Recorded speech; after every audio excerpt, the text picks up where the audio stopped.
Hello, hello, here we go. It's the Cop-Out Podcast.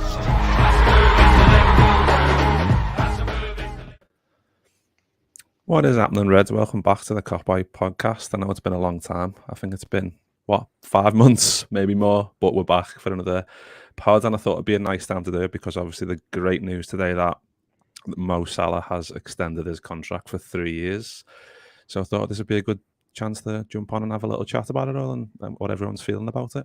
I'm Mick, and I'm joined for the first time actually by Kristian Anderson, who's a host of some Swedish Liverpool podcasts that you might want to go and check out. You can see on the screen there his Twitter handle. If you go on there, you can have a look at some of the pods that he does. But we met recently, didn't we, Kristian, for the Man United game? Was it the day of the Man United game? And then we went the match together. So that was boss, weren't it?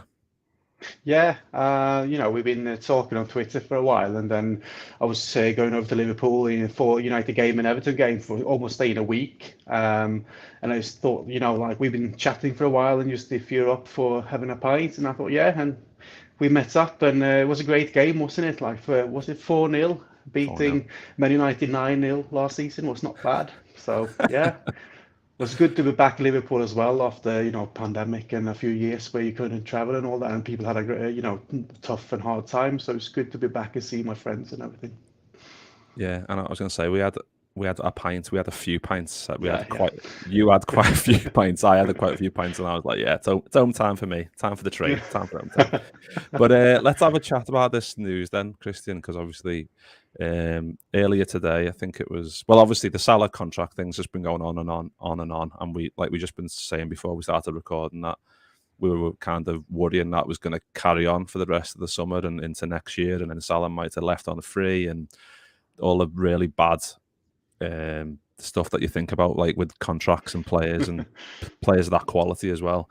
But then his agent today, Rami Abbas, tweeted like a laughing emoji, and we know that last time he did this, he had us all on strings because he was obviously taking the piss a little bit, but this time it was for the good, because then obviously I think the actual Liverpool Twitter page then replied with another emoji, and then within like 5 minutes there was a video of Salah signing. But what was your initial thoughts when that was all unfolding on Twitter?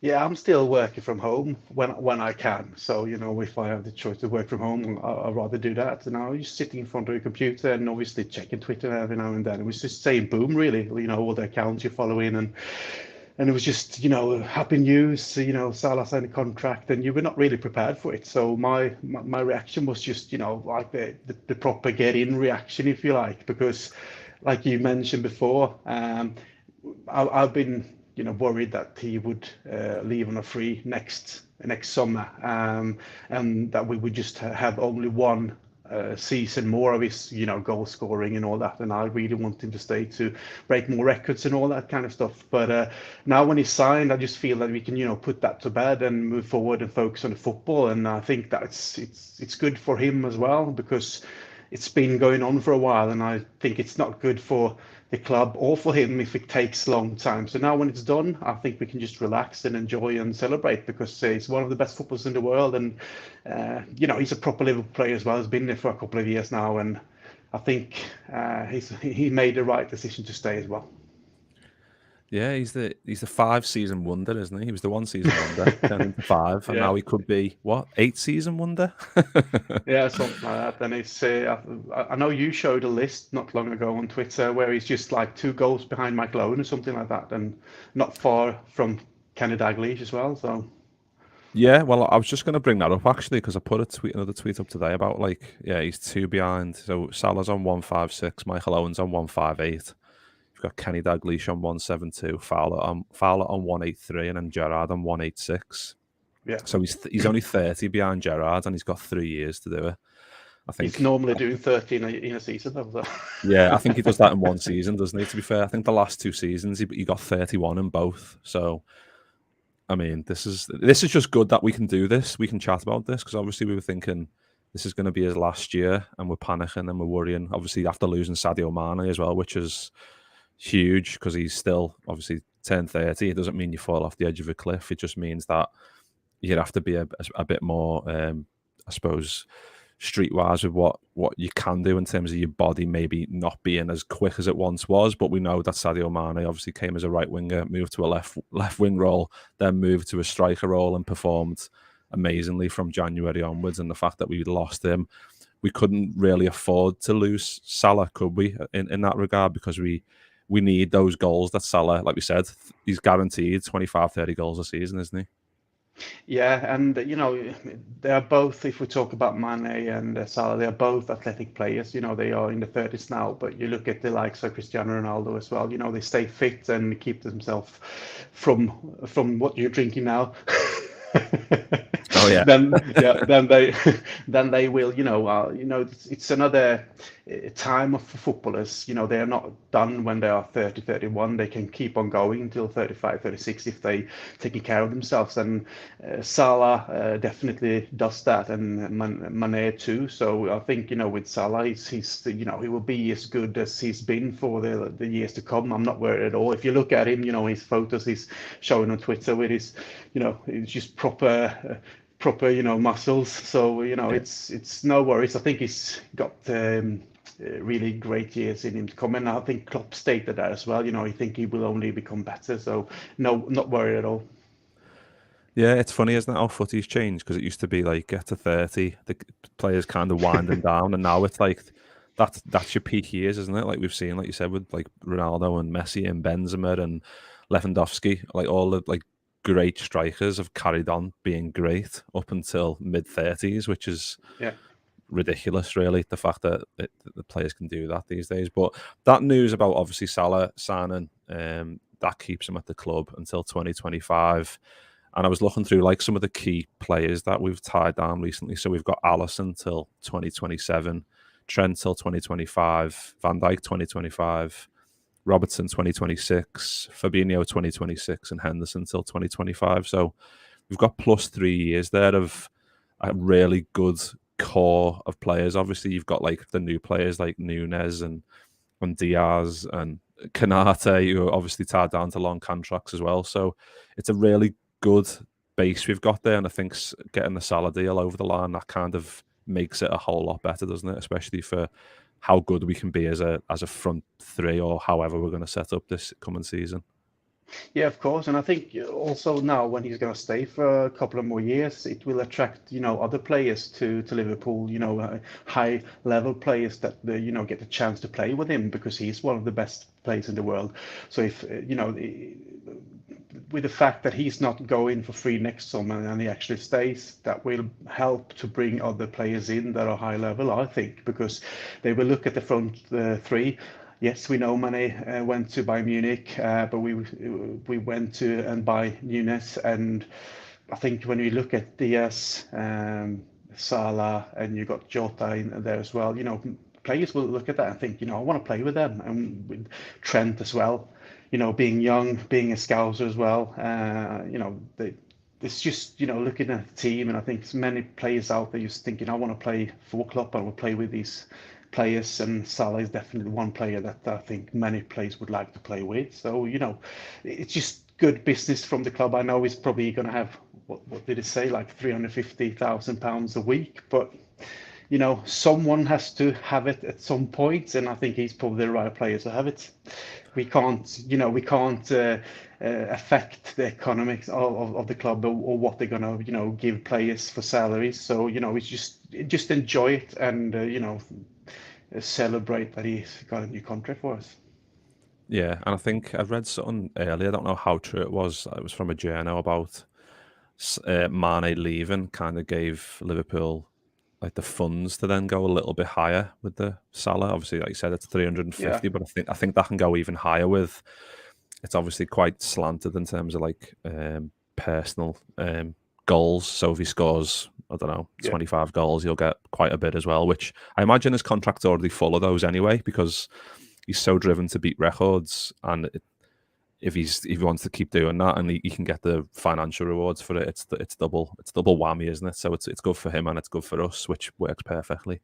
Yeah, I think you're right. Sorry, I think you're right with Mané leaving as well. It will, give funds for raising the salary for a player like Salah as well, because you don't have to pay the salary for Mané anymore. So sometimes you just have to look what's best for the club at the time being. And I think they just, even if they have to, the salary structure is a little bit, I wouldn't say damaged, but changed, obviously.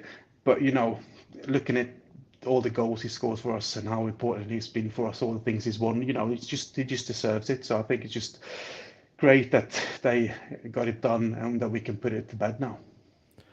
Yeah, and we can move on and not have to think about it, because I think it would have cast a little bit of a shadow over this coming season, wouldn't it? That the longer that dragged on, you get into like January and you're like, where are we in the table? If we're not doing well, it's because of Salah, the deal. You're like, it just like obviously the media like making parallels with Salah not playing well and the contract not being signed, and is it because of this and this and this? And obviously I think his form was affected at the end of last season. Obviously you've got the AFCON and various other factors that went into it, but I think not having the contract signed, it would have affected anyone, I think, because he didn't know if he was staying or not. But the fact that it's done now, I think we're going to see a majorly rejuvenated Mo Salah, and I think that it's scary for the rest of the Premier League, because we know from when the season started till January time, he was absolutely unbelievable, wasn't he? And I don't know how sustainable that type of form is over a whole season, but if we can get a bit more of them next year for a more prolonged period, then it's going to be a good time for us, isn't it? Yeah, I totally agree. And I think just like what you said there, that if he was not signing contract, then we would just like kind of waiting for next summer for him to leave, then it will like put a shadow of maybe even performance, or the other players thinking he's leaving, and if it doesn't go well for him or for the team, the media will be on that too. So I think it's just great for us as a club, for fans and players, that we know that he's going to be here now for another 3 years or whatever it was, and we can just chill and enjoy his football for us. Yeah, I can't wait. I'm just pumped, absolutely pumped. We've got a few comments in here. We've got Yuki in. How are you doing, Yuki? Mick, great Friday and a great way to start the 4th of the weekend in the US. Oh, of course, 4th of July. Good stuff. Good stuff indeed. And then we've got 1892 Reds podcast. Big up, Mick. Cheers, fellas. Nice one for jumping in. Let me know how you're feeling in the comments about Salah deal. Just initial thoughts and how he's feeling about the season going ahead, the season coming ahead. So in terms of that, then obviously we know Salah's now tied down, which is absolutely amazing news. But we haven't done many shows, like I said at the top of the show. We haven't done a show just chatting about footy for a long time on the Cop Eye podcast. So I just thought we'd have a little chat about obviously Nunes. How are you feeling about him, Kristian? Nunes, that obviously signing like 64 mil up front, it can go up to 80. Was it? It could go up to like 700 billion yen apparently. So how are you feeling about that signing? No, I'm excited. Obviously, it was a little bit surprising with the price and all that, but I haven't seen much of the Portuguese league. Totally be honest with you, but obviously saw him play against us for Benfica in the Champions League, and the player I saw was interesting, and someone who scored against us as well, and he was all over the place, and I think he played a little bit on the left, so at some point. I can't remember if it was the first or second game. Anyway, I just thought, that he was showing stuff that you're thinking he's a footballer. So I was thinking, that that's someone that is in the perfect age that Liverpool could bring in for maybe not that much money, but it turned out to be quite a lot of money, and it probably will be even more. But I'm really excited because I think he gives us options.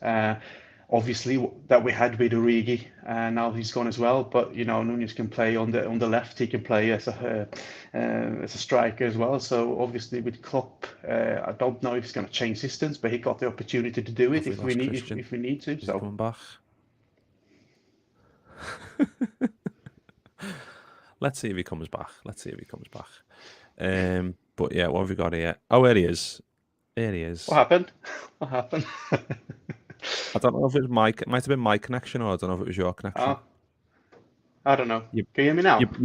You're back. You're back. You're back in the room. It might be my connection. To be fair, can you Okay. see me? Well, Okay. yeah, I can see it. Shit happens, but yeah. That's what happens when you Yeah. go live, lad. That's what happens when you go live. Yeah, yeah, yeah. I was saying that he gives Klopp different options. He can play on the left, he can play as a striker, and if we change systems, if we need to in different games, that it's just good. And he's a young player as well, and he's just an interesting player with a lot of different attributes, which I think will be great to see. And obviously, I wouldn't put that much expectation and heavy things on his shoulder now the first season because you never know. Just leave him to settle because that's what Klopp does with players. We've seen it before. But I'm hoping that he can have some kind of Luis Diaz effect. That he can come in, score a few goals, and just get going straight away. He's young, he's interesting, and I think it's a great signing for us. Yeah, I think it's going to be. I don't know because Klopp. Yeah, it depends on the player, doesn't it? Like obviously, when we've signed players in the past, like Fabinho and Robertson, they haven't got the chance initially straight away. It's took a while, Yeah, but then there's certain players go in and they just smash it. And I don't know if there's. I mean, there's pressure on his shoulders because of the money. I think if he paid a little bit less, it mightn't have been that much of a factor. yeah, Like if you just, for example, like Minamino, who's just left, he came in for 7 million. There was no pressure on his shoulders because the fee wasn't high. But I think Nunes is the type of character and the type of player that he probably thrives on that anyway. So I think yeah. we can obviously with Salah staying, and we know he's staying, we've got a lot of options. Obviously Carvalho's come in. What are your thoughts on him? Obviously, we haven't seen much of Nunes. We saw him in both games against Liverpool in the Champions League, but Carvalho, I've saw bits obviously of the Championship and watched the game against Man City where he played quite well. But he looks really interesting. I think he looks really. It's like Coutinho-esque, and I don't want to like put too much pressure on him, but he just looks really. He glides along the turf, and he seems to have an eye for a goal and an eye for a pass, and that's something that when we come up against maybe like a low block team, he could be really key in those type of games, I think. Yeah, I saw him a bit as well, playing for Fulham. I didn't see that many games, but I saw him a couple of games, and I think what I saw was really good.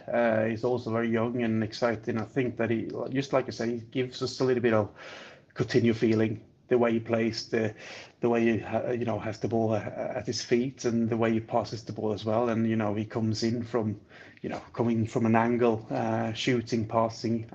So he's young, so maybe we shouldn't expect him to start or play that much. But I think he gives us a bit of a option as well, and players are coming to showing what they're all about. So I'm excited to see him as much as I am excited to see Elliot back, because obviously last season he started at the start of the season before he got injured, and what you saw then from a lad who was just only 18 was something of the best from an 18-year-old that I ever seen, except for like Steven Gerrard. With his technical attributes and the way he reads the game and his vision. He's only 18, but he seems to have something that, if he can develop that, he will become a superstar, I think. So with the likes of Elliot, Carvalho, even Curtis Jones, it gives us the hope that, they will thrive and develop this season, which also give us the room to not stress for another midfielder, which obviously been in social media for a few days now, talking about Bellingham or whatever. But I think that with them three, we have young players that are capable of actually playing for us in that role. So we don't really have to stress if there's not an option available at the moment for the right price. Yeah, I think it's the worrying about people getting injured. I think it's the same as last year where we're like going into the season thinking if we get an injury to the wrong player, it's going to be curtains. And I understand it, but I think we've got, like you said there, Curtis Jones, Elliott, we've got Carvalho there. Obviously we've lost Minamino and Origi, so it kind of balances out a little bit, I Yeah. suppose. Obviously, We slightly still, different. we still got Ox. I know, you don't maybe Yeah, count on him in that way, but he's always putting a job in though. Like he's always trying his best, and he's been having a tough time off his injuries. He was really good when he came to Liverpool, in his first season or two seasons. I can't remember now when he got injured there, but anyway, scoring against Man City, giving us another option with long shots from far out. I think he will still do a job though. Like, so we got a few options. Or I don't hope someone's get really bad injured. But if someone needs a rest or if there's a knock every now and then, we have players who could come in and do the job. With that said, obviously, I would love to have Bellingham in the team or that kind of midfielder. But I understand with the prices and with salaries and other clubs lurking around as well. It's tough. I would just hope that I learned to trust Klopp from like his first and second season, the way he works and the club works nowadays. So, no, nowadays I'm not worried when there's transfer windows. I'm just thinking, yeah, I'll just leave it to them. I'm on holiday. I'm drinking a beer. Let them deal with it. I can't be bothered. Except for obviously now when Nunez signed and Salah signed a new contract, then I get excited. Yeah, and I think that's exactly what I'm like. It's like gone are the days where you kind of shitting yourself going into a transfer window because you've got a boss in charge who doesn't know their ass from their elbow, and you're like, who's this knobhead going to sign? And you're like, you're worried, but like we know that Klopp's like, and the scouting team and whoever else, the backroom staff are just like they know exactly what they're doing. So yeah, it's a good place to be in. But another comment here from just obviously we've just been talking about Carvalho a little bit. 1892 Reds podcast have just said my cousin is a Fulham fan. He said Carvalho is the best player out of their academy, including Elliot and Sessegnon. That's high praise, isn't it? Yeah, that is high praise indeed. Hopefully he can, live up to them as well. So yeah, let's go. And then just another quick comment from the lads. On Salah, this is fully deserved best player in our Premier League history. He deserves it for what he has done. Goals, assists, 5 season wonder, the Egyptian king, and then Daz. Nice one for jumping in, Daz. What a boss day, lads? Yeah, fucking boss day. So yeah, obviously we've lost Mane, we've lost Minamino, we've lost Origi, lost a lot of Karius. Oh. I know. But we've signed, obviously, Salah's signed up. We've got Darwin Núñez, we've got Carvalho, we've also got Calvin Ramsey as well, who we've said that we've not seen much of Núñez, we've not seen much of Carvalho, but I imagine we've not seen much of Ramsey, the most out of those three, I imagine. No. But he looks like a good player. I mean, YouTube videos you can only get so much from, but yeah. I think like you just said, Kristian, like the fact that we're interested in a player and the fact that we sign a player means that the player must be good enough to come into this squad and have an impact, because I don't think he's going to be going out on loan. If Nico Williams goes to Fulham on a permanent deal, then Calvin Ramsey's our backup to Trent going into the new season, isn't he? Yeah, I haven't seen him play, but again, I trust the club that much now since Klopp came in and the way they work with how they're scouting and how long they scouted a player for. You never know if they scouted him for a long period of time or a short period of time, but they came up with a solution that he's fitting for Liverpool Football Club and being backup player for Trent. So, and a young lad as well, to learn. You never know. And if it doesn't turn out the way we hope, then with the small fee, we probably get a lot of money back if he develops and he can play in the Premier League for another club. I obviously doesn't hope so, because I want him to succeed, but we know how the club does business nowadays.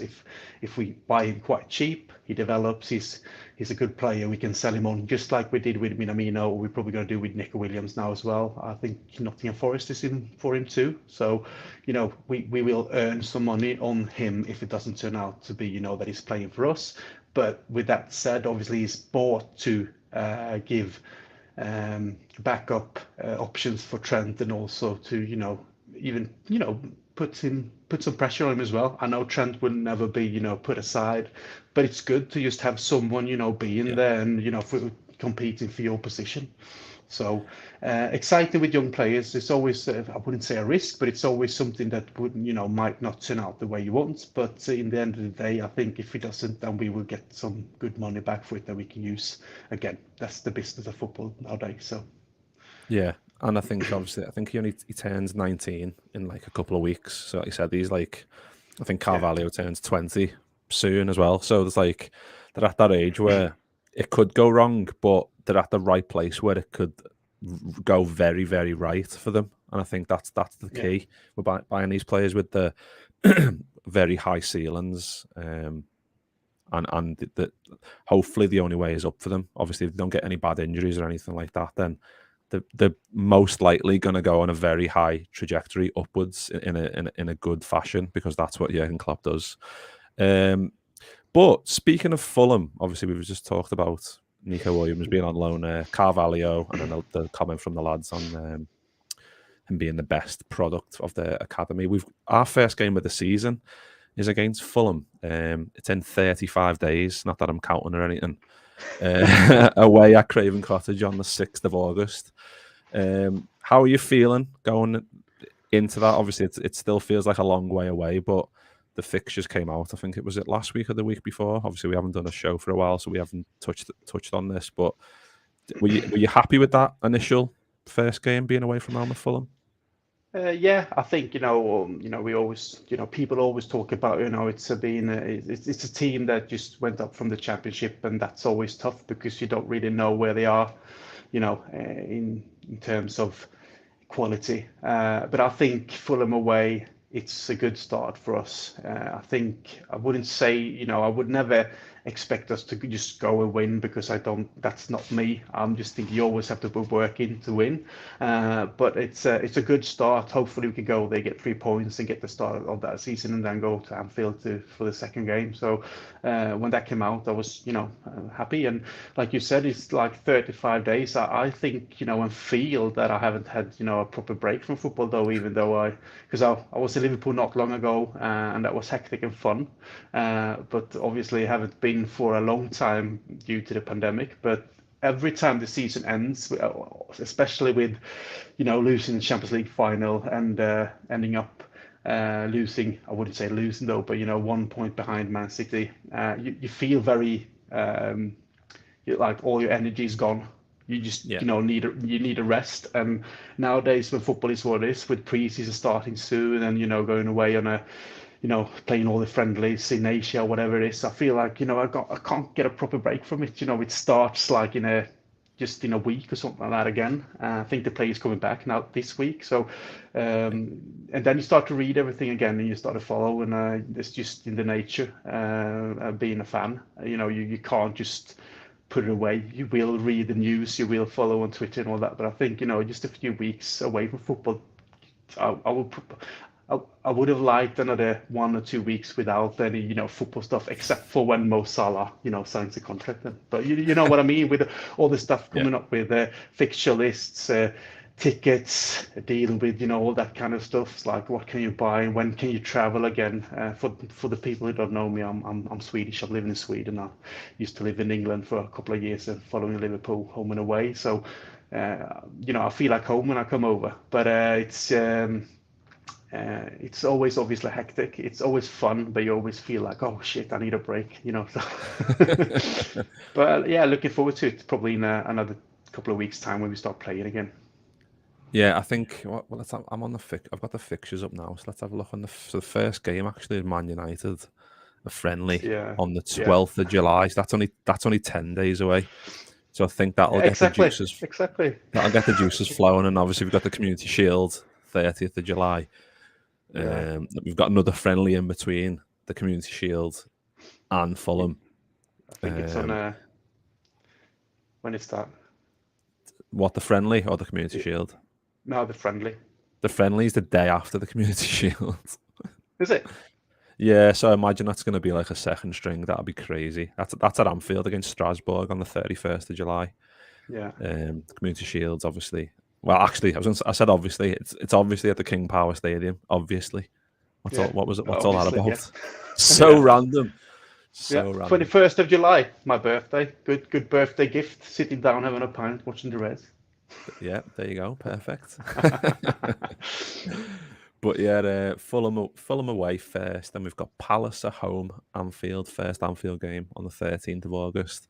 Then we've got the delightful Man United away on the 20th of August. That's going to be fun. And we've actually, it's not too bad, but obviously this year there's the fucking World Cup, isn't he, as well? So in November, is it? So That's gonna be like a proper like any other league that's got a win to break. That's what it's gonna feel like, I suppose, for any Premier League manager this year, isn't it? Yeah, I'm not going to go into what I think about the World Cup being played in Qatar and being played in the winter, so we just leave it there. Yeah. Well, we're getting towards we're nearly on half an hour here, Christian. So I think we'll leave it there actually, because that was a nice little first video back for like I said, 5 months. So it was nice to jump back on and chat to you all. Yeah. If you did like the video, please do like it and drop us a comment who you're looking forward to watching in a red shirt the most. Nunes, Carvalho, or Ramsey, any of those three, or Mo Salah if you want. We're trying to hit 1.5k subs before the new season. Obviously, this is the first video in what I hope is going to be a load more this season. I think we're on 1.3 at the minute, so we need like another 200 if we can before that first game of the season in 35 days. So that's a bit of a tall order to get 200 in 35 days, but I'm sure we can do it. But yeah, nice one for everyone in the comments. Nice one, Christian, for jumping on for your first show, and I'm sure we'll get you on again very soon if you're up for it. I'm up for it, and thank you for having me, Mick. It's a pleasure. No worries. Nice one, Christian. Nice one, everyone, and we'll see you all soon.